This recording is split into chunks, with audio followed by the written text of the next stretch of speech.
Hello and welcome back to another tutorial for Tekken 8, where I'm going to show you how you can disable the special style within your gameplay. So let's get started right away.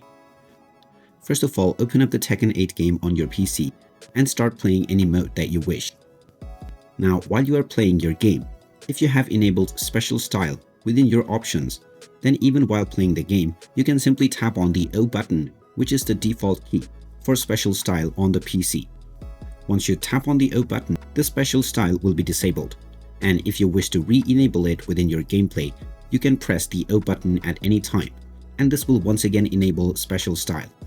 When you do this, it will also show the various different controls or the different kinds of attacks that you can use while enabling this option. And there you have it.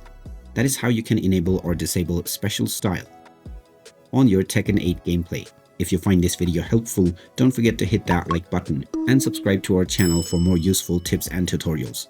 Thanks for watching, and I'll see you again in the next one.